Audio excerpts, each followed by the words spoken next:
ഭസ്മം എങ്ങനെയാണ് ഉണ്ടാക്കേണ്ടത്?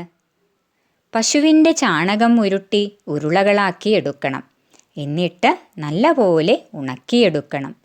ശിവരാത്രിയുടെ അന്ന് വൈകുന്നേരം സന്ധ്യവിളക്കു കൊളുത്തുമ്പോൾ മുറ്റത്ത് ചാണകം കൊണ്ട് മെഴുകി ഉണക്കി വച്ചിരിക്കുന്ന ചാണക ഉരുളകൾ മെഴുകിയ സ്ഥലത്ത് അടുക്കി വെച്ച് അതിനു മുകളിൽ നെല്ലു കുത്തിയെടുത്ത ഉമി ഇടണം.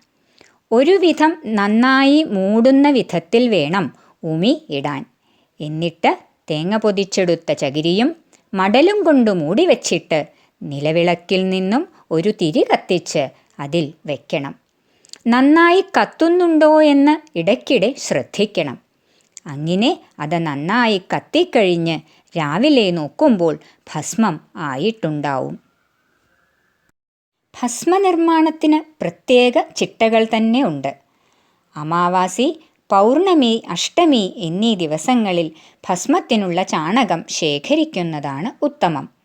രാവിലെ എഴുന്നേറ്റ് ശരീരശുദ്ധി വരുത്തി ഗോശാലയിൽ പ്രവേശിച്ച് നല്ലതായ ചാണകം ശേഖരിക്കണം. ഹ്രൗം എന്ന മന്ത്രം ചൊല്ലിക്കൊണ്ടുവേണം ചാണകം ശേഖരിക്കാൻ.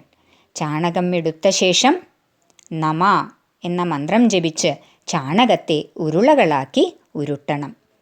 ഈ ഉരുളകളെ ശുദ്ധവും വൃത്തിയുമുള്ള സ്ഥലത്തു വെച്ച് വെയിലിൽ ഉണക്കിയെടുക്കണം. ഇങ്ങനെ തയ്യാറാക്കിയ ചാണക ഉരുളകളെ ഉമി കൂട്ടിക്കലർത്തി ഹ്രൗം എന്നു ജപിച്ച് ഭസ്മമാക്കിയെടുക്കണം.